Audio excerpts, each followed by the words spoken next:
Is AEW back on track? Well, we've had a very interesting couple of weeks of AEW the last 2-3 weeks. First of all, we had All In. Fantastic show. One of their best, top 3 pay-per-views they've ever done. And then we get 2 weeks after that of Dynamite and Collision stuff. Now, I'm not watching Collision or Rampage. Which, can we just pause for 1 second and just be honest with each other? Why is this happening? Everybody on Twitter, everybody who's an actual, journalist person who's, watching AEW, absolutely all of them say, oh, I don't watch Rampage anymore. Or I don't watch Collision anymore. Why is that still on? Who is this for? No one's watching it. This is the biggest problem. If you have stories going on 3 different shows, but everybody's only watching one show, why do you have the 2 other shows? But I've already said this before. Everybody's already said this. They gotta drop both those shows. Anyway, and then the Dynamites have been okay, I think. Last Wednesday was much better than the Wednesday after All In. So, especially with the whole Swerve is, Hangman's burning Swerve's house. And there's a couple things that, but whatever. The Dynamites are not as good a quality as the pay-per-views. To be fair, they never really have been. But the Dynamites of the 2021 and 2022 era were fantastic. I don't know really what's happening, because Tony Khan has not lost his step when it comes to the pay-per-views. Pay-per-views are as good now as they've ever been. It's the Dynamites. And I have a feeling Rampage and Collision is to blame for that. But we don't need to talk about that right now. Because we've had 2 incredible pay-per-views. We had All In, we had All Out. We got some stories brewing.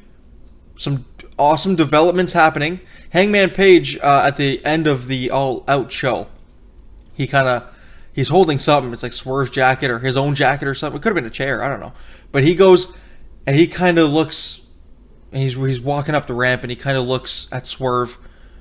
And he's sympathetic almost. He's realizing, what have I done?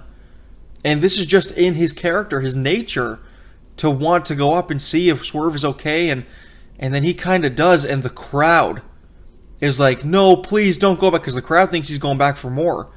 The crowd thinks he's going to go hurt him some more, and they're screaming, no, please. And he kind of realizes, everybody thinks I'm the bad guy. That Hangman Page is incredible.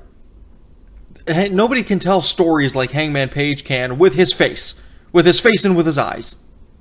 So very good. What a way to end the All Out pay-per-view. Now, I mentioned this in the other video. Tony Khan, this is usually what happens. They have such an incredible pay-per-view, and then Tony just fumbles the bag the next Wednesday. I hope that doesn't happen. Because we have some really cool stories that need to be told, that must be featured on Wednesday. Not in a match, in segments.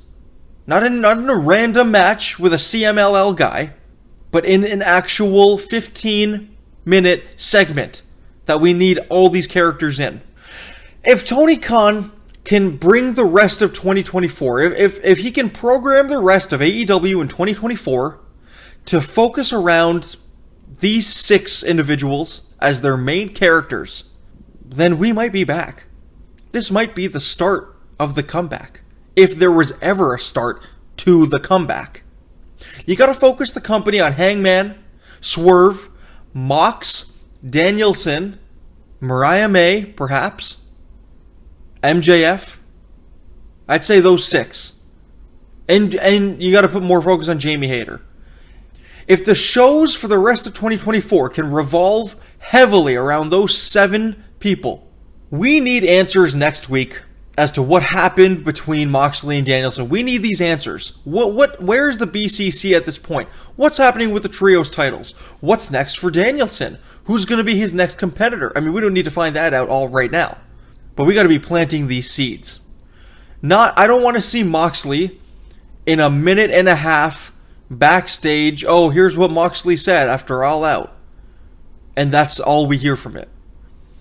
I don't want to see Claudio and Pac in a match together, and that's how we're going to answer these stories. I do not want to see Jamie Hayter fight another jobber. These are some of the mistakes that Tony Khan makes after every pay-per-view. I want the next Dynamite to be... I want almost half of the show to be segments, interviews, okay? Whatever you have to do. But I do not want this next Dynamite to be match heavy. I don't want 5-6 matches on the next AEW Dynamite. That's not what this company needs right now. We just saw a bunch of matches. We just had All In. We just had All Out. It was great. Let us breathe a little bit. And I swear, if I see Chris, Willow, Hangman, or Swerve in a match on Dynamite, I will quit watching AEW forever. These 4 individuals, 2 of them were in a steel cage with staple guns and cinder blocks and chairs to the heads and needles. And the other 2 were in a street fight with chains and tacks. If I see any of these 4 individuals in a match, competing in a match on Wednesday, I'm done. I am done with AEW. So that's up to Tony Khan. And I will dedicate the rest of my channel, for the rest of my channel's existence, to hating everything about AEW. Even when they do something good and something great, I'm going to dedicate the rest of my channel's existence to spreading, downfall on AEW. So where do we go from here with any of these stories? First of all, let me just say this. Shane McMahon ain't coming. I mean, I haven't really seen a place where it makes sense to announce Shane McMahon. Becky Lynch, Rebecca Quinn isn't coming either.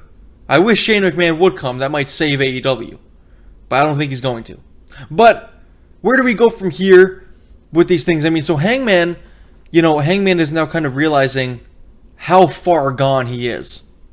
He doesn't want to be the man that he is, but Swerve has pushed him to his absolute limits. We gotta find out what's happening with that. Now, is this rivalry going to continue? I hope so. This is a rivalry that's been going on for a while. I took a little break, but it's back, and I'm not sick of it. Sometimes rivalries in AEW go way too long, you get sick of it. For example, the Jericho Hook rivalry.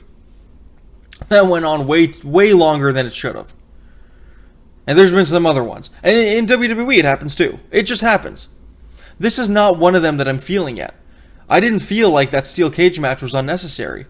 I didn't feel like that should be the end of it. I want more. I feel like there should be more. So I don't think this rivalry should necessarily be ending. What I do think is maybe we bring some other components into the rivalry. So maybe, I don't know, we could announce something. I mean, Kenny Omega probably won't be back for a while. But, maybe, I don't know, they could do something with him in the Elite, and everyone's realizing Hangman is not himself and whatever. And then there's the Swerve side of things. And Swerve has just lost the championship, and he just got absolutely decimated by Hangman Adam Page. So what's Swerve going to do? That's for, Swerve might be losing his mind too. When it comes to Danielson and the BCC, I think Moxley should be Danielson's next opponent, but at the same time, I don't want Moxley to lose, and I don't want Danielson to lose. So maybe it should be Claudio. I think that makes sense. Danielson, Claudio, at whenever the next pay-per-view is, because apparently AEW is just, we're all okay with them having 15 pay-per-views a year now. I'm not okay with that. I wish they would go back to 4. But I don't even know what's coming next. Is it Wrestle Dream? Is it Dynasty? I don't know. So I'm thinking that's the next match. And then after that, Mox could be the one to take the title off of Danielson. But what happens with the trios titles? And this is why All Out was very good, and why we need half of the next Dynamite to just be answering the questions that we have in segments and in interviews and in whatever else. We do not need a match-heavy Dynamite with dream matches and all. We just got that. We just had 2 pay-per-views of that. Let's stop for now and breathe. And that's all I have to say about that. So, good night.